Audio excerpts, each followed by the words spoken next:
Bismillahirrahmanirrahim. Assalamualaikum warahmatullahi wabarakatuh. Saya Rik Suramen dengan Pem 2025 Di sini saya akan presentasikan tugas dari keamanan sistem informasi terkait keamanan cyber, bagaimana cara melindungi atau memproteksi data pribadi dan data organisasi. Yang pertama di sini pengertian dari keamanan cyber. Secara konsep dasar, keamanan cyber merupakan cara atau metode untuk melindungi data agar tidak jatuh ke tangan orang lain atau tidak digunakan orang lain untuk hal-hal tertentu. Kemudian pengertian secara peran penting, keamanan cyber berarti mencegah penipuan, kerusakan, serta akan menyediakan lingkungan online atau digital yang lebih aman. Lalu pengertian keamanan cyber dari segi penerapannya, keamanan cyber diterapkan melalui firewall, enkripsi, dan update perangkat lunak secara rutin. Lalu selanjutnya pengamanan data pribadi dan organisasi. Di sini bagaimana cara mengamankan data baik data pribadi dan organisasi. Pertama yaitu cara melindungi data pribadi. Di sini terdapat 5 cara yang saya buat. Itu pertama, memastikan data terenkripsi. Setiap situs memiliki sistem keamanan enkripsi untuk memastikan data terkode dengan aman. Semisal contohnya secure HTTP atau yang disebut dengan HTTPS yang dia bersertifikasi SSL. Biasanya situs yang memiliki keamanan enkripsi data bisa diketahui dengan alamat situs yang diawali dengan HTTPS. Lalu pengamanan data pribadi yang kedua yaitu dengan cara berhati-hati menggunakan Wi-Fi.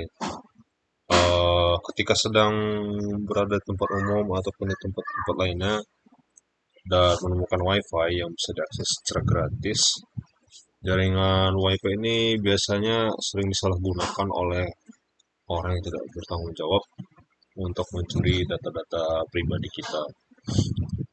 Kemudian mewaspadai tautan phishing.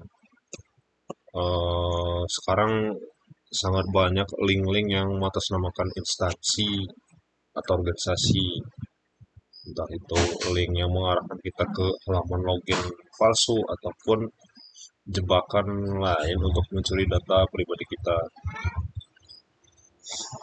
Lalu kemudian menggunakan password yang kuat ya.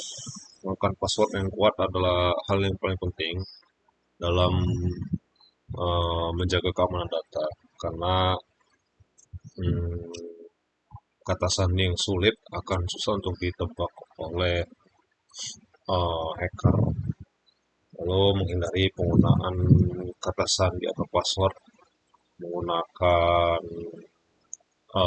nama, tanggal lahir, maupun hal-hal yang berkaitan dengan pribadi kita yang mungkin diketahui oleh umum. Dan sebaiknya mengganti password atau sandi secara berkala, dari 3 bulan sekali atau setiap bulan juga direkomendasikan. Lalu yang kemudian yang terakhir yaitu menggunakan mode incognito ketika menjelajah internet. Nah, menggunakan tab samaran atau incognito ini sangat penting ya, apalagi ketika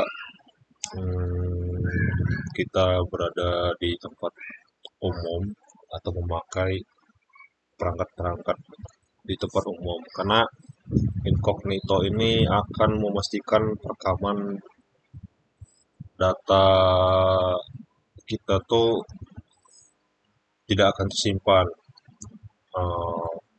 Browser yang kita pakai di mode incognito itu tidak akan menyimpan atau merekam alamat situs dan laman yang telah dikunjungi, mulai dari data login, password, maupun chat atau cookies dari web yang sudah kita kunjungi sebelum-sebelumnya.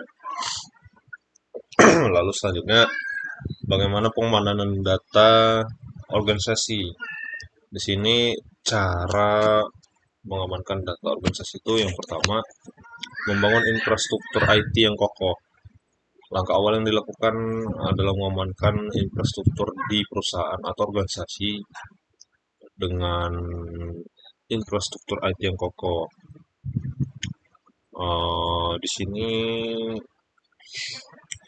perusahaan atau organisasi harus sering mengupdate secara berkala infrastruktur IT agar tidak terhindar dari berbagai ancaman keamanan atau ancaman cyber lainnya. Lalu yang kedua, membackup data perusahaan secara berkala. Nah, organisasi ataupun yang lainnya tidak bisa memprediksi kapan kegagalan sistem dapat terjadi atau hang atau blank itu dapat terjadi.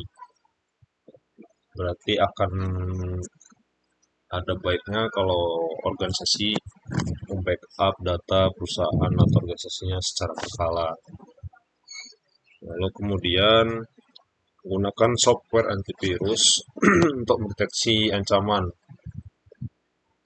Organisasi dapat mencari atau menggunakan antivirus terpercaya yang dapat ditemukan di masing-masing website ya, yang memberikan peringatan dini terhadap mungkin berbagai ancaman cyber yang ada, sehingga data organisasi dapat menjanggal aktivitas agar terhindar dari ancaman keamanan cyber. Lalu kemudian yang terakhir, mengevaluasi dan mengaudit IT secara berkala. Mengevaluasi berarti kita melihat sistem yang sudah dilakukan sebelum-sebelumnya, apakah ada gejala-gejala ataupun serangan-serangan, dan melakukan audit secara IT secara berkala. Langkah ini mungkin dapat memastikan sejauh apa kelemahan ataupun celah dalam sistem organisasi tersebut. Kita bisa melakukan berbagai pengujian seperti pengujian celah keamanan, pengetesan sistem dan sebagainya. Itu tadi cara pengamanan data pribadi dan data organisasi. Lalu berikut jenis-jenis serangan cyber atau serangan-serangan atau ancaman yang tidak terduga ya. Pertama itu phishing. Ini sudah sering kita dengar juga. Phishing itu adalah metode serangan dilakukan dengan mengirim email atau pesan palsu kepada korban yang dinyatakan berasal dari institusi terpercaya seperti bank atau layanan email.